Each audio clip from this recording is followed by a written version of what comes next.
want you to think back to the first time you ever remember being truly afraid. What was it? Does it stick with you today? This is the sort of thing that we talk about on the House of Asher. Won't you join us?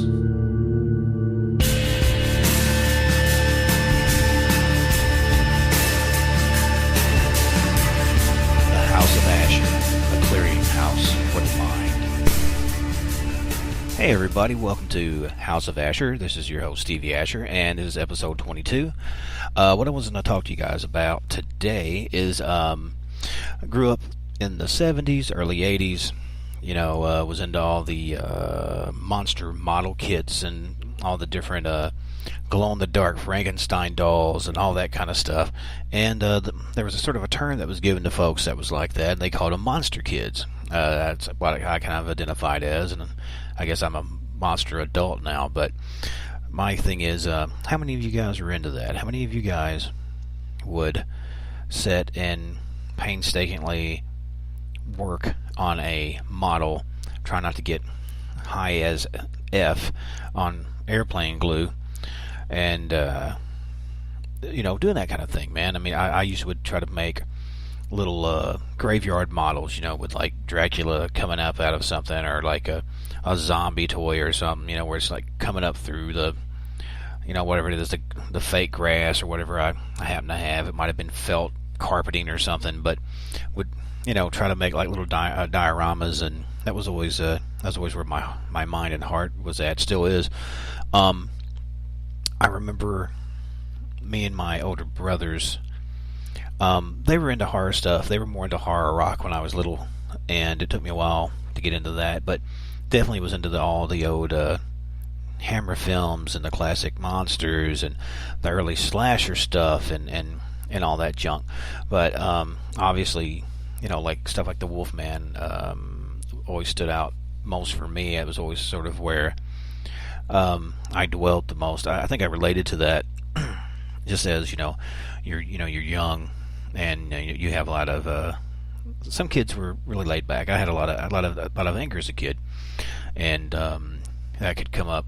Any kid's gonna have anger. Just being the product of a divorced family and all that, and coming to terms with different crap, and I poured my energy and time into monster stuff and the paranormal and all that. Whereas maybe if I had a little bit more of a middle of the road type of upbringing, I might have been more of a Dan Aykroyd type. I might have used it more comedically, or used it more in my artwork, which I do I do artwork, but at the time I was just looking for an escape. It easily could have been like drugs or alcohol or different stuff, but my stuff was freaking scary movies. I might watch them 3, 4, 5 at a time, and even as an adult, sometimes my kids, I wouldn't say they're necessarily to the point I am of being like a horror movie kook, but they dig them. So we would sit and watch scary movies and all that, and kind of critique them and all that. So I would show them like old school stuff. They grew up like on the original It and Salem's Lot and all that stuff, and which we would see like the remake stuff like Poltergeist, and some things are better, some things are worse, and it was always cool, because you kind of can sit and see where their minds are at and compare stuff like that.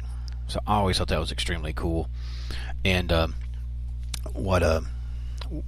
thing about being kind of a monster kid is that all you have to do is like meet other people, and maybe you've got a shirt on. I always wear like a gargoyle shirt, the 1970s, made for TV movie.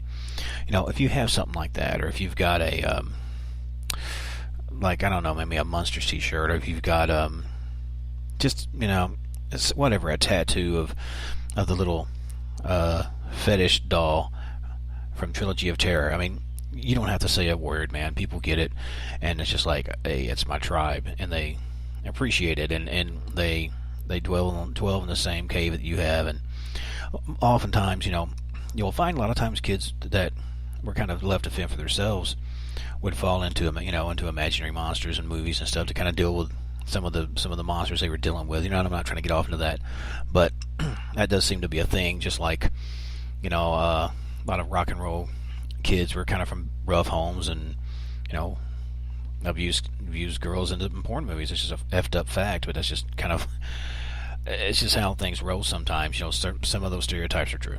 But what I want to know from you guys, I want to know how you guys come up through it, and if you had a certain maybe a certain type of geekdom or fandom or some type of horror movie. I know some people that are complete Jason Voorhees fanatics, or 100% off into the It franchise, where I kind of enjoy different things from different genres. But I want to hear what you guys think about it, and touch base with that, and share this. I do this show on Spreaker, but I also do one on YouTube under House of Asher. I also look up Stevie Asher as my YouTube. I'm on Twitter, I'm on Google, I'm on Instagram, I'm on a lot of stuff. And please make sure, I always try to say this because sometimes I get wrapped up and forget. Allers, Oddities, and Paducah, Dare to Dream, Posh Embroidery, Infinity Collectibles. All these guys back my show and are extremely solid people and good-hearted people, or I wouldn't have much to do with them, much less have them as one of my sponsors for the show. But do check those guys out, because they're just like myself. They do this stuff out of love. They've been big supporters of my books, the Hauntings of series through Simon & Schuster, and they've always been extremely gracious and kind to me, and have did all they could to help kind of push me out there. So what I'm going to do is I'm going to keep this one kind of short today, because, well, you know what? I'm going to eat dinner. It's Wednesday afternoon. Actually, it's almost 9. Jesus, yeah, I should eat. But I do want you guys to remember, it is nighttime now, so make sure to lock up all your little spook dolls and all your little creepy collectibles. You never know. Sometimes people say they have energy stuck in them. They have certain minds of their own. So what I want you to do is lock them up, check under your bed,